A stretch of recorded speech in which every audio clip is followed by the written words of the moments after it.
வணக்கம் news matrix நேயர்களே. தொடர்ந்து நியூஸ் மேட்ரிக்ஸ் சேனலுக்கு உங்கள நெறைய பேர் ஆதரவு அளிச்சுட்டு வரீங்க. நெறைய பேர் சப்ஸ்கிரைப் பண்றீங்க. நெறைய பேர் பார்த்துட்டு சப்ஸ்கிரைப் பண்ணாம இருக்கீங்க. ஸோ தொடர்ந்து சப்ஸ்கிரைப் பண்ணுங்க. ஏன்னா சிறையெல்லாம் போயிட்டு அந்த யூடியூப் சேனலால வீடியோ போடுறதுக்காக சிறைக்கு போறேன்னா, எவ்வளோ ரிஸ்க் எடுத்து வீடியோ போடுறேன்னு உங்களுக்கு தெரியும். ஸோ அதனால தயவு செஞ்சு சப்ஸ்கிரைப் பண்ணுங்க. ஸோ இப்போ இந்த வீடியோல எத பத்தி பார்க்க போறேன்னா, சிறையிலேருந்து வந்த பிறகு பெரிதாக நான் அரசியல் பத்தி பேசவே இல்ல. அப்புறம் நண்பர்கள்ட்ட விசாரிச்சேன். இப்போ 2026 தேர்தல் எப்படி போயிட்டுருக்கு அப்படின்னு சொல்லிட்டு. ஸோ நான் சிறையில இருந்தபோதே சில விஷயங்கள் எனக்கு தெரியும். தேமுதிக அப்போவே கிட்டத்தட்ட 2025லயே அவங்க முடிவு பண்ணிட்டாங்க. அவங்க திமுக பக்கம் தான் போறாங்க அப்படின்னு சொல்லிட்டு. அதேபோல 2026ல வந்தோனே அவங்க உறுதி பண்ணாங்க. திமுக கூட்டணிக்கு போறத. திமுக கூட்டணி எப்படி சொல்றது? லைக் இன்னும் ஆட் ஆச்சு நெறைய கட்சிகள் உள்ள இன்னும் ஸ்ட்ராங்கா இருக்காங்க அப்படின்னு தான் சொல்லணும். இன்னொரு பக்கம் பார்த்தீங்கன்னா என்டிஏ கூட்டணி. 2021 தேர்தல்ல யாரெல்லாம் அந்த கூட்டணியில இருந்தாங்களோ, அவர்களே மீண்டும் இருக்க போறாங்க. இந்த என்டிஏ கூட்டணிட்ட. நம்ம திமுக கூட்டணிய முதல்ல பார்த்துடலாம். திமுக கூட்டணியில இருக்கிற சில பேர் அப்பவே முடிவு பண்ணிட்டாங்க. விஜய் என்ற ஒரு புது அரசியல் கட்சி வரப்போகுது தமிழ்நாட்டுக்கு. ஸோ அவர்கள் தனியாக கூட்டணி வைப்பார்களா அப்படின்னு பார்த்தீங்கன்னா, அவங்க தொடக்கத்தில் இருந்த ஹைப் மிகப்பெரிய ஹைப் குடுத்தாங்க. தமிழக வெற்றி கழகத்தின் சார்பாக மக்கள் எழுச்சியும், சோஷியல் மீடியாவும் எல்லா இடத்துலயும் பார்த்தீங்கன்னா, முழுக்க முழுக்க தமிழக வெற்றி கழகம் தான். ஸோ விஜய் தனியா நிக்க போறாரு. அவர் தான் சிஎம் கேண்டிடேட் அப்படின்லாம் பேசிட்டு இருந்தாங்க. இப்பவும் பேசிட்டு இருக்காங்க. அப்ப விஜய்க்கான ஹைப் பண்றது மிகப்பெரிய அளவில் இருந்தது. சோஷியல் மீடியா ஆகட்டும், மெயின் ஸ்ட்ரீம் மீடியாவாகட்டும், அதேபோல விவாதங்கள்லயும் தமிழக வெற்றி கழகத்தை பற்றியும், அதேபோல விஜய் அவர்கள் பற்றியும் இருந்தது. அப்படி இருக்கும்பொழுது கரூர் சம்பவத்துக்கு பிறகு அவரோட அந்த ஹைப்ன்றது, அந்த பப்ளிசிட்டின்றது மிகப்பெரிய அளவில் குறைஞ்சிருக்கு அப்படின்னு தான் நம்ம சொல்லணும். அதை விஜய் தொண்டர்களும் ஒப்புக்கொள்வார்கள் அப்படின்னு தான் நான் நினைக்கிறேன். சரி, விஜய் அவர்கள் எந்த கூட்டணிக்கு போக போறாரு அப்படின்னு சொல்லிட்டு பார்க்கலாம். இல்ல தனியா நிக்க போறாரா அப்படின்னு சொல்லிட்டு இந்த வீடியோவை பார்க்கலாம். அதுக்கு முன்னாடி திமுக கூட்டணியில் இருக்கிற கட்சிகளை பார்க்கணும். ஆதவ அர்ஜுன் அவர்கள் விடுதலை சிறுத்தைகள் கட்சிக்கு போனார். அந்த மது ஒழிப்பு மாநாடுலாம் உங்களுக்கு நடத்தினா தெரியும் திருச்சியில். அப்போ விடுதலை சிறுத்தைகளுக்கும் அந்த கட்சிக்குமே ஒரு வேற ஒரு திட்டம் இருந்திருக்கும். அந்த திட்டத்துக்கு கடைசியாக திமுக அழுத்தம் கொடுக்கப்பட்டு திமுக சார்பாக சில நிர்வாகிகள் கலந்து கொண்டாங்க. அப்போவே அது விமர்சனம் ஆயிடுச்சு. என்னன்னா, விடுதலை சிறுத்தைகள் நம்ம கட்சியை விட்டு, நம்ம கூட்டணியை விட்டு போகக்கூடாது. ஸோ அதனால நம்ம என்ன விலை கொடுத்தாவது விடுதலை சிறுத்தைகளை நம்ம கூடயே வச்சுக்கணும். ஏன்னா 2021 தேர்தலில் திமுக வட தமிழகத்தில் வெற்றி பெறுவதற்கு விடுதலை சிறுத்தைகள் கட்சி மிகப்பெரிய அளவில் உதவியது. இந்த 2026 தேர்தலையும் அவங்களோட உதவி தேவை. ஏன்னா அன்புமணி ராமதாஸ் அங்கே இருக்காரு. ராமதாஸ் அவர்கள் இது வரைக்கும் எந்த ஒரு முடிவும் எடுக்கல. இன்னும் தனியாக தான் இருக்காரு. அவர் யார் கூட கூட்டணி வைக்க போறாரு அதெல்லாம் தெரியல. அப்படி இருக்கும்போது இன்னும் தேமுதிகவும் இணைத்து இன்னும் ஸ்ட்ராங்காக இருக்காங்க. ஏன் இருக்காங்க அப்படின்னா, ஒருவேளை விஜய் அவர்கள் அதிமுகவுடன் சேர்ந்தால் அது நம்மளுக்கு பெரிய செட்பேக்காகவும் இருக்கும் அப்படின்னு சொல்லிட்டு திமுக தலைமை நினைத்திருக்கலாம். பெண் டீம் அப்படின்னு நினச்சிருக்கலாம். அதனால என்டிஏ கூட்டணியிலிருந்து வேற எந்த கட்சிகள் வராங்க, வேறு யார் யாரெல்லாம் இருக்காங்க, அவங்களாம் நம்ம பக்கம் வர வைக்கணும்னு சொல்லிட்டு முடிந்த அளவுக்கு ராமதாஸ் அவர்கள்லாம் பேசினாங்க. அதே போல் உங்களுக்கு தெரியும் தேமுதிகவும் உள்ள வந்துருச்சு. இன்னும் நிறைய கட்சிகள் கிட்டத்தட்ட திமுகவில் மட்டும் 23 அரசியல் கட்சிகள், 13 சாதி கட்சிகள், அதே போல மதம் சார்ந்து இயங்கும் கட்சிகள் அப்படின்னு சொல்லிட்டு நிறைய கட்சிகள் திமுக கூட்டணியில் இருக்கு அப்படின்னு சொல்லிட்டு சொல்லலாம். ஸோ அவங்க என்ன சொல்றாங்கன்னா, நாங்கள் இன்னைக்கு விஜய் கூட வந்தாலும் நாங்கள் தனியாக நின்று ஃபைட் பண்ணுவோம் அப்படின்னு சொல்லிட்டு சொல்றாங்க. அதிமுக சார்பாக இந்த தேர்தல் எப்படி பார்க்குறாங்கன்னா, களத்தில் மிகப்பெரிய ஆன்டி இன்கம்பன்சி இருக்கு. நம்ம நின்னா வெற்றி பெறலாம். அது லைக் நெக் டு நெக் ஒரு 130, 140 கிட்ட தான் வெற்றி பெற முடியும். ஏன்னா கொங்கு மண்டலம் ஃபுல்லாகவே அதிமுக வெற்றி பெறுவதற்கான அதிக வாய்ப்புகள் இருக்குது அப்படின்னு சொல்லிட்டு சொல்கிறாங்க. அப்படி இருக்கும்போது இந்த தேர்தலில் ஒருவேளை நம்ம விஜயம் கூட்டிட்டு வந்தால் வெற்றி பெறுவது எளிது. 2011 சட்டமன்ற தேர்தலில் ஜெயலலிதா அவர்கள் மிகப்பெரிய வெற்றியை பெற்றாங்க. உங்கள் எல்லாத்துக்குமே தெரியும். திமுக அந்த தேர்தலில் எதிர்க்கட்சியாக கூட இல்லை. அந்த வகையில் இந்த முறையும் திமுகவை நம்ம எதிர்க்கட்சி வரிசையிலே உட்கார வைக்கக்கூடாது அப்படின்னு சொல்லிட்டு அதிமுகவில் இருக்க மிக மூத்த அமைச்சர்களும் அதே போல் அந்த தலைமை நினைக்குது. டெல்லியில் இருக்கிற பாஜக தலைமையும் நினைக்குது. எடப்பாடி பழனிசாமி அவர்கள் ஒரு கட்டத்தில் சொன்னார், உங்களுக்கு தெரியும், நாங்கள் விஜய் அவர்களோடவும் அல்லது தமிழக வெற்றி கழகத்தினோடவும் கூட்டணி வைக்கல. ஏன் அப்படி சொன்னாங்கன்னா, தமிழக வெற்றி கழகம் சார்பாக அவங்க வச்ச டிமாண்ட் ரொம்ப அதிகமாக இருந்தது. ஏன்னா இது வரைக்கும் விஜய் அவர்களுக்கு 20% இருக்கலாம்னு சொல்லிட்டு சில பேர் சொல்கிறாங்க. 15, 10ன்னு சொல்லிட்டு ஒவ்வொரு தரப்பினரும் ஒன்று சொல்கிறாங்க. ஆனா களத்துல அப்படி இருக்கா அப்படின்னு பார்த்தீங்கன்னா, இல்ல. ஏன்னா யாருக்குமே தெரியல. இன்னும் வந்து ஒரு ப்ரூவ் பண்ணாத லீடராவும், கட்சியாவும் தமிழக வெற்றி கழகமும், விஜயும் இருக்காங்க.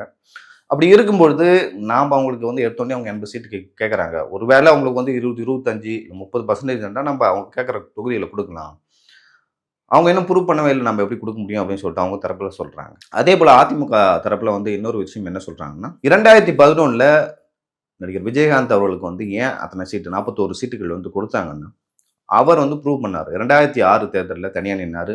2009 நாடாளுமன்ற தேர்தல்லயும் தனியா நின்றார். அப்படி நிக்கும்பொழுது 2011ல அவருக்கு 40 சீட்டு குடுக்கலாம். ஏன்னா, அது வந்து ஒரு கால்குலேஷன் இருக்கு. எத்தனை பெர்சன்டேஜ் எடுத்தா எத்தனை சீட்டு குடுக்கலாம் அப்படின்னு சொல்லிட்டு. ஸோ அந்த பெர்சன்டேஜின் அடிப்படையில் வந்து உங்களுக்கு நாங்க விஜயகாந்தை விட அதிக சீட்டு குடுக்குறோம் அப்படின்னு சொல்லிட்டு அதிமுக தரப்புல வந்து சொல்லப்பட்டது. ஆனா அவங்க 80லேருந்து 70, 60, 50 ஸோ 60, 50 அந்த இடத்துல நிக்கிறதா வந்து அதிமுக தரப்புல சொல்றாங்க. அப்படி சொல்லும்போது அதிமுக என்ன நினைக்குதுன்னா, நம்ம 160க்கு கீழ குறையாம நிக்கக்கூடாது அப்படின்னு சொல்லிட்டு அவங்க தரப்புல சொல்றாங்க. 185 கீழ வந்து குறைச்சே நம்ம நிக்கக்கூடாது. அதேபோல பெரும்பான்மை இப்போ வந்து எலெக்ஷன்ல வந்து வின் பண்ணாலும் வந்து நம்ம யாரோட தயவுலயும் வந்து ஆதரவுலயும் வந்து நம்ம கட்சியை நடத்தக்கூடாது. ஸோ அப்படி இருக்கும்போது நம்மளுக்கு வந்து நம்மள ஓன் மெஜாரிட்டி இருக்கணும் அப்படின்னு சொல்லிட்டு அதிமுக தலைவர்கள் நினைக்கிறாங்க.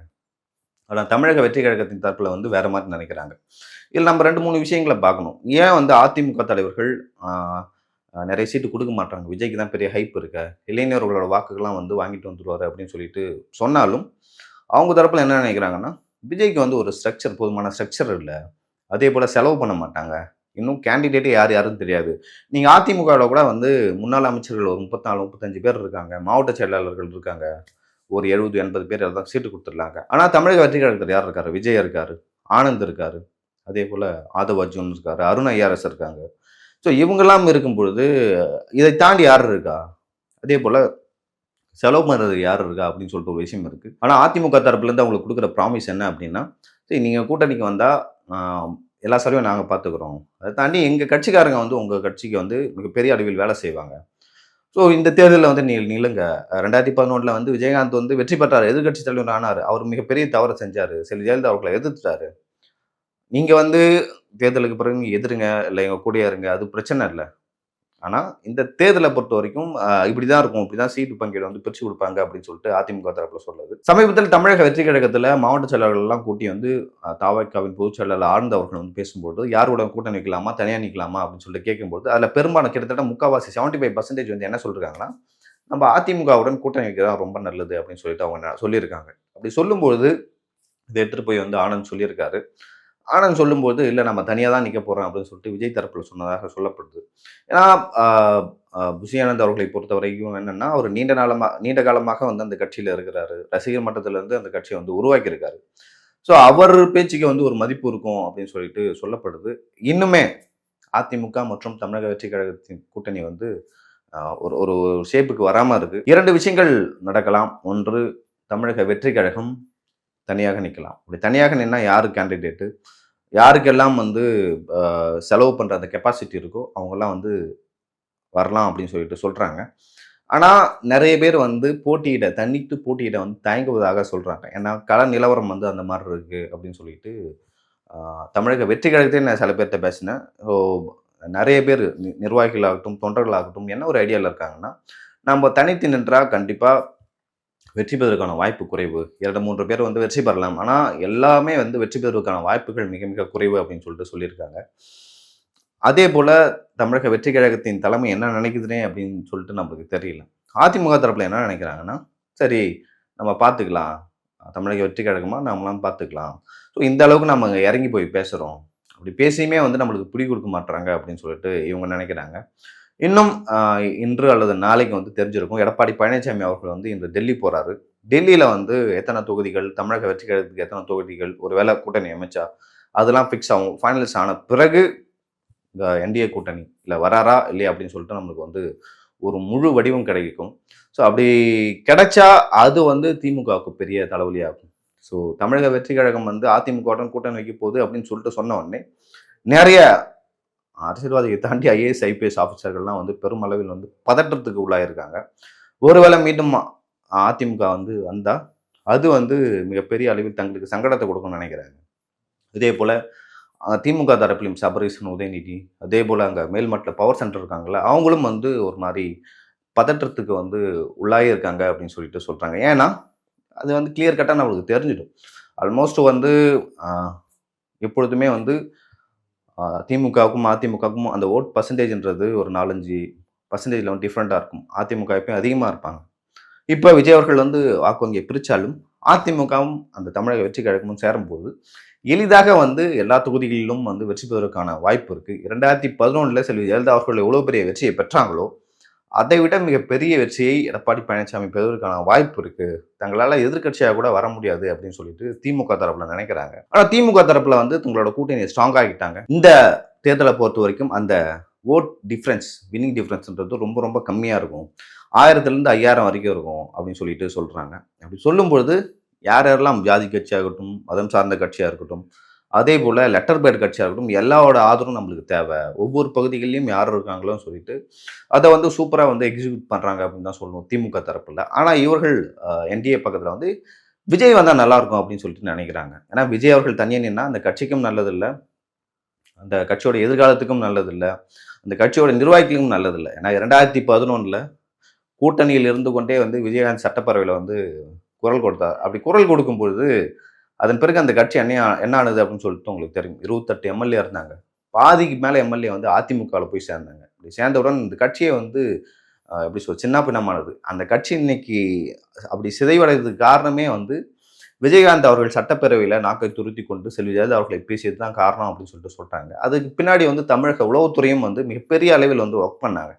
அந்த கட்சியை வந்து உடைக்கணும் அப்படின்னு சொல்லிட்டு. அந்த ட்ராப்பில் வந்து நிறைய பேர் விழுந்துட்டாங்க. இப்போ அவர்கள்லாம் எங்கே இருக்கிறாங்க, என்ன பண்ணுறாங்கன்னே நம்மளுக்கு தெரியாது. ஸோ அந்த மாதிரியான ஒரு நிலைமை வந்து தமிழக வெற்றி கழகத்துக்கு வரக்கூடாதுன்னு அதிமுக தலைவர்கள் நினைக்கிறாங்க. ஏன்னா ஒருவேளை வந்து தமிழக வெற்றி கழகம் தனித்து நிற்கட்டுமே, அதிகபட்சம் எத்தனை எம்எல்ஏக்கள் வந்து பெறுவாங்க அப்படின்னு ஒரு கேள்வி இருக்குது. விஜய் மட்டுமே வெற்றி பெறுவார் அப்படின்னு வச்சுங்களேன். விஜய் மட்டுமே வெற்றி பெற்று சட்டப்பேரவையில் போய் என்ன பண்ண போறாருன்னு ஒரு விஷயம் இருக்குது. இதெல்லாம் தாண்டி ஒருவேளை திமுக ஆட்சிக்கு வந்தால், ஏன்னா நீங்கள் திமுகவை பற்றி வந்து போகும் இடமெல்லாம் திமுக விமர்சிக்கிறீங்க, அந்த குடும்பத்தை விமர்சனம் செய்கிறீங்க, அந்த அமைச்சர்களை விமர்சனம் செய்கிறீங்க, இப்படி தொடர்ந்து வந்து விமர்சனம் செய்து கொண்டே இருக்கீங்க. உங்கள் ஆட்சிக்கு வந்த பிறகு அவங்க ஆட்சிக்கு வந்த பிறகு உங்கள் கட்சியும் உங்கள் நிர்வாகிகளையும் சும்மா விடுவாங்கன்னு நினைக்கிறீங்களா? கண்டிப்பாக வந்து மிரட்டுவாங்க, கட்சியை உடைக்க பார்ப்பாங்க, மாவட்ட செயலாளர்களை விலைக்கு வாங்குவாங்க. ஒருவேளை சட்டமன்ற வேட்பாளர்கள் நீங்கள் உங்கள் சைட்லேருந்து நீங்கள் வின் பண்ணி அதை வச்சுருந்தீங்களா, அவர்களை எப்படி விலைக்கு வாங்கலாம்னு சொல்லிட்டு அதுக்கு பிளான் பண்ணுவாங்க. ஸோ இதெல்லாம் கூட்டி கழிச்சு பார்த்தீங்கன்னா என்டிஏவுடன் வந்து கூட்டணி வைப்பு தான் விஜய்க்கு வந்து மிக மிக நல்லது. எனக்கு தெரிஞ்சு வந்து இப்போ சோஷியல் மீடியாவில் பேசுகிறத வச்சு நான் பார்க்கும்போது வரமாட்டாங்களோ அப்படின்னு சொல்லிட்டு தோணுது. ஏன்னா வந்து ஒருவேளை வந்திருந்தால் வந்து லைக் பாசிட்டிவாக சில விஷயங்களை அந்த தலைவர்கள் தரப்பில் வந்து சொல்லப்பட்டிருக்கும். இருந்தாலும் வந்து சில தலைவர்கள், சில அதிமுக தலைவர்கள், மூத்த அமைச்சர்கள் வந்து இல்லை தமிழக வெற்றி கழகம் வந்தே ஆகணும் அப்படின்னு சொல்லிட்டு பேச்சுவார்த்தையில் ஈடுபட்டுருக்காங்க. ஒரு 4-5 தொகுதி வந்து அதிகமாக போனாலும் பரவாயில்ல, விஜய் வந்து நம்ம கூட்டணிக்கு வரும், எவ்வளோ செலவானாலும் பார்த்துக்கலாம் அப்படின்னு சொல்லிட்டு இன்னும் ஒர்க் பண்ணிட்டு இருக்காங்க. அதனால தான் வந்து தமிழக வெற்றி கழகத்தின் சார்பாக யார் யார் வேட்பாளர்கள்னு தெரியல, எந்தெந்த தொகுதிக்கு நிற்க போகிறாங்கன்னு தெரியல. இன்னொரு பக்கம் பார்த்தீங்கன்னா அதிமுக தரப்பில் என்டிஏ கூட்டணியில் வந்து பாஜகவுக்கு எத்தனை தொகுதிகள் கொடுக்க போகிறாங்கன்னு தெரியல. அதிமுகவில் யார் யாரெல்லாம் வேட்பாளர்கள், அந்தந்த கூட்டணி கட்சிகளுக்கு அங்கே புதிய தமிழகம் இருக்குது, ஜான் பாண்டியன் அவர்களோட கட்சி இருக்குது, அதே போல் ஏசிஎஸ் அவர்களோட கட்சி இருக்குது, ஐஜேகே இருக்குது, பார்வேந்தர் அவர்களோட கட்சி இருக்குது. ஸோ இந்த கட்சிகள்லாம் வந்து எத்தனை வந்து நம்ம சீட்டு கொடுக்க போகிறோம் அப்படின்னு சொல்லிட்டு தெரியவே இல்லை. இந்த 2026 தேர்தல் வந்து நம்மளுக்கு புரியவே இல்லை, புடி கொடுக்கவும் இல்லை அப்படின்னு சொல்லிட்டு சொல்லலாம். யார் யாருக்கு கூட்டணி, யார் யாருக்கு ஃபைட்டு அப்படின்னு சொல்லிட்டு தெரியவே இல்லை. இன்றைக்கி இல்லைன்னா நாளைக்கு தெரிஞ்சிடும் விஜய் அவர்கள் வந்து என்டிஏ கூட்டணிக்கு வராரா இல்லையா, தனித்து போட்டியிட போகிறாரா, அப்படி தனித்து போட்டியிட்டால் யாருக்கு லாபம், யார் விஜயோட லைக் அந்த இமேஜ். ஏன்னா இப்போ சோஷியல் மீடியாவில் பார்த்தீங்கன்னா அந்த கரூரில் நடந்த சம்பவம் வந்து ஜனநாயகன் பட ஷூட்டிங்காக எடுத்தது அப்படின்னு சொல்லிட்டு நிறைய பேர் சொன்னாங்க. அப்படி சொல்லும்போது வந்து அதுக்கு மிகப்பெரிய எதிர்ப்பு வந்தது. ஆனால் தற்போது நீங்கள் போய் பார்த்தீங்கன்னா அங்கே சோஷியல் மீடியாவில் அந்த கேமரா இருக்கிற மாதிரியும், விஜய் அவர்கள் வர மாதிரியும், ட்ரோன்கள் வந்து நிறைய பறக்கிற மாதிரியும், ஏன்னா எல்லா ஊர்லேயும் வந்து ட்ரோன் பண்ணுறது, எல்லா ஊர்லேயும் கேமரா இருந்தது. ஆனால் கரூரை மட்டும் ஏன் வந்து எல்லாம் அந்த மாதிரி வசப்படுறாங்கன்னு தெரியல. நம்ம பொறுத்து தான் பார்க்கணும். ஏன்னா இப்போவே முடிவு நம்ம சொல்ல முடியாது. ஏன்னா விஜயகாந்த் அவர்கள் வந்து இங்கே கூட்டணிக்கு வரும்பொழுது சில ஜெயலலிதா அவர்கள் வந்து வேட்பாளர்கள்லாம் அறிவிச்சிட்டாங்க.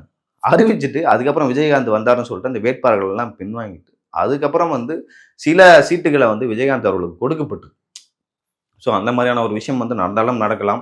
ஸோ அரசியலில் வந்து நம்ம எதையுமே வந்து முன்கூட்டி கணிப்பதற்கு மிக மிக எப்படி சொல்கிறது, அப்படி கணிச்சாலும் வந்து அது நடக்காமல் போயிடும். ஸோ இந்த தேர்தலையும் வந்து அப்படி தான் இருக்கும்னு நினைக்கிறேன். எனக்கு தெரிஞ்சு விஜய் அவர்களுக்கு வந்து ஒரு நல்ல அரசியல் அறிவு இருக்குது அப்படின்னு நினைக்கிறேன். சுற்றி இருப்பவர்களுக்கும் வந்து அந்த அரசியல் அறிவு இருக்கும்னு நினைக்கிறேன். அவர்கள் ஏன் வந்து தொடர்ந்து இந்த மாதிரி பேசுகிறாங்கன்னு தெரியல. அவங்க கட்சியில் இருக்கவங்க நாங்கள் தனித்து போட்டியிட போகிறோம், தனித்து போட்டியிட போகிறோம்.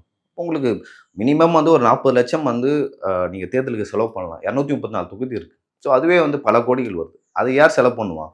உங்கள் கட்சியில் இருக்கவங்கலாம் வந்து ரசிகர் மன்ற தலைவர்கள், அதே போல் வந்து பெரும்பாலும் வந்து செல்வ சீமான்கள்லாம் இல்லை. இந்த செல்வ சீமான்களாக இல்லாத போது உங்களுக்கு கட்சிக்கு செலவுக்கு யார் பண்ணான்னு வருவான்? ஸோ நாங்கள் வந்து சீமான் மாதிரி வந்து பணம் கொடுக்காம வெற்றி பெற போகிறோம் அப்படின்னு சொல்லிட்டு சொன்னீங்கன்னா அது வந்து நகைப்புக்குரியது. ஏன்னா வந்து தமிழ்நாடு அந்த கல்ச்சர், அரசியல் கல்ச்சர், பணம் கொடுத்து ஓட்டு வாங்குறது, பொருள் கொடுத்து ஓட்டு வாங்குறது ஒரு கல்ச்சராக ஆயிடுச்சு. அதை தாண்டி நீங்கள் வந்து வின் பண்ணுறீங்கன்னா அது பெரிய விஷயம். அப்படி இல்லைன்னா அது மிகப்பெரிய பாதகமாக தமிழக வெற்றி கழகத்துக்கு அமையும். அதை நம்ம வந்து பொறுத்திருந்து தான் பார்க்கணும். எந்த அளவுக்கு வந்து அது பாதகமாக அமைய போகுது தமிழக வெற்றி கழகத்துக்குன்னு. எனக்கு தெரிஞ்சு ஒரு இப்போ இன்னைக்கு டெல்லிக்கு போகிறான்னு நினைக்கிறேன். எடப்பாடி பழனிசாமி அவர்கள் அங்கே போயிட்டு டெல்லியில் இருக்கிற பாஜக தலைவர்களை மீட் பண்ணுறாரு. அது மீட் பண்ண உடனே வந்து நம்மளுக்கு தெரியும் தமிழக வெற்றி கழகத்தினர் வந்து கூட்டணி வைக்க போகிறாங்களா இந்தியா கூட, இல்லையா? அப்படி கூட்டணி வச்சா எதை சொல்லி? இப்போ ஏன்னா பாஜக இருக்காங்க, நாங்கள் உள்ள வரல அப்படின்னு சொல்லிட்டு சொல்கிறாங்க. தாண்டி அது கொள்கை வேறு, கூட்டணி வேறு. ஏன்னா திமுகவே வச்சிருக்காங்க ஏற்கனவே பாஜகவுடன். தமிழ்நாட்டை பொறுத்த வரைக்கும் வந்து அந்த மதவெறி கட்சி வந்துடும், அதே போல் வந்து இவர்கள் மத ரீதியாக செயல்படுவார்கள் அப்படின்னு சொல்ல முடியாது. ஏன்னா தமிழக மக்களோட அந்த மனநிலை எப்படி, மதத்தை வைத்து ஒருத்தவங்க அரசியல் பண்ணால் அங்கே எந்த மாதிரியான தாக்கங்கள் பொதுமக்கள் மத்தியில் ஏற்படும் அவங்களுக்கு தெரியும். ஸோ இதெல்லாம் தாண்டி வந்து அதிமுகவே வெற்றி பெற்றாலும் அதிமுக வெற்றி பெற்ற மாதிரி தான். அங்கே பாஜக வந்து பெரிய ரோல் ப்ளே பண்ணாது அப்படின்னு நினைக்கிறேன். 2016 எடப்பாடி பழனிசாமி சிஎம்ஆர் இருந்த போது நடந்த அப்போ இருந்த நிலைமை வேறு, இப்போ வேறு. எடப்பாடி பழனிசாமி அவ்வளோ சீக்கிரத்தில் விட்டுற மாட்டார். பொறுத்திருந்து பார்க்கலாம் இங்கே 2026 தேர்தலில் என்ன நடக்குது அப்படின்னு சொல்லிட்டு. ஸோ தமிழக வெற்றி கழகம் வருமா வராதா? ஸோ இப்போ ஒரு வேளை வந்தால் எந்த மாதிரியான நிலைமைகள், எத்தனை தொகுதிகள் வந்து வெற்றி பெறுவார்கள் அப்படின்னு பார்க்கலாம். வரலாம் எந்த மாதிரியான விஷயங்கள் வந்து ஏற்படும், எந்த மாதிரியான தாக்கங்கள், யார் வெற்றி பெற போகிறாங்க அப்படின்னு சொல்லிட்டும் நம்ம பார்க்கலாம். நன்றி.